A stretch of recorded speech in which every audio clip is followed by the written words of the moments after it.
Welcome to Full Measure. I'm Sharyl Attkisson.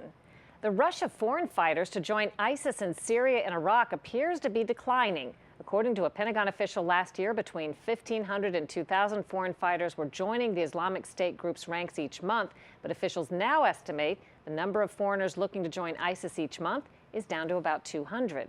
The Defense Department attributes the drop in part to U.S.-led attacks targeting the terror group. Last year, we introduced you to Dmitry Bonting. When his teenage son joined a terror group, then disappeared in Syria, Dmitry began a dangerous and incredible journey to bring him home. Full Measure correspondent Scott Thuman has his story of the great escape. If you didn't go to Syria to get your son, would he be alive today? No, no. He would have paid the ultimate highest price to die as a martyr. Yep. Yep. What Dmitry Bonting faced was an almost impossible and certainly frightening challenge for any father: to save his son from a terror training camp inside of Syria. Even the lead up to this moment was baffling. Yeyoun was hardly the ideal foreign fighter. Born in Belgium and raised Catholic, he seemed the average teen, even visited Washington, D.C. and spoke admiringly of the American dream. But after a breakup with a girl and meeting another who introduced him to the Quran, Yeyoun began to change, and soon after, under the lie that he was going with friends to Amsterdam, he instead went to Syria to join Islamic extremists. We were in shock. Of course, what do you think? We are not Muslims. Determined to bring him back, Dmitry, a former soldier, began plotting his son's rescue. How I'm going to do it? I don't speak Arabic, I don't have experience in the Middle East, I don't have any connections in the Middle East. The first trip with a journalist turned up nothing. On his second, a solo attempt, Dmitry says he found the group holding his son, led by longtime terror suspect Abu Asir. What did they do to you? They took all my clothes out, baiting me. They put a cap above my head, handcuffed me, and take me upstairs in a place where they interpolate me all the time and beating, because they really suspect me to be a spy. They're beating you, they're torturing you. They're torturing me. They're questioning you. Yes.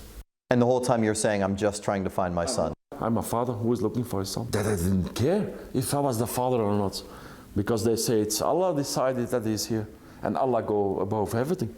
It was really, really very hard negotiation. After forming a seemingly odd but necessary relationship with the group, Dmitry and his son were reunited and allowed to leave. The day that you got him out of Syria, yes, and across the border, yes, and you're in safety, yes, what is the feeling? The first moment when I know we are safe, 100%, I hold him like a small baby, like a child, you know. We were both crying, you know. We were both crying. It was an emotional moment. Yeah. While that story alone seems like a script written for Hollywood, the sequel may be even bigger. I thought I have my son back, and this is over, this nightmare. We're going to start a new life. But my life just started after that. Started because Dmitry's success meant hope for other parents of radicalized teenagers turned jihadis. Through his website and word of mouth, he was soon flooded with requests.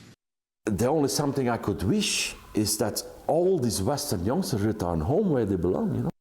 But it's not just a wish, you actually go. Yes. You go back to Syria. Yes. You go to Iraq. Yes, yes. How many times? Totally 26 times.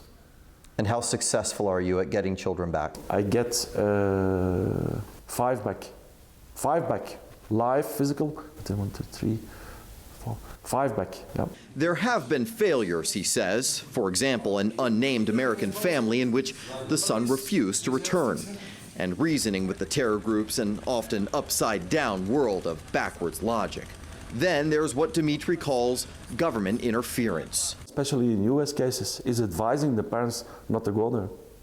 That's the advice they give. While Dmitry boasts of himself as a modern-day Mother Teresa, he is no longer working for free. The dangers, he says, are too great. You risk your life every time? I risk my life every time. And believe me, ISIS know who I am, and they know when they see me with other parents by the border. They know for what I'm there, what I'm coming to do. They know I'm trying to take kids out. But his calling is too loud. As he puts it, he wakes up Syria, he goes to bed Syria, and couldn't stop, even if he wanted to. Dimitri says his son was also held with James Foley, the American journalist who was killed, and John Cantley, the British photographer, who is still being held by ISIS. Ahead on Full Measure, Republicans have cleared out of Cleveland. Scott Thuman reports on the convention and explains what's next for the GOP and its candidates in the fight for the White House.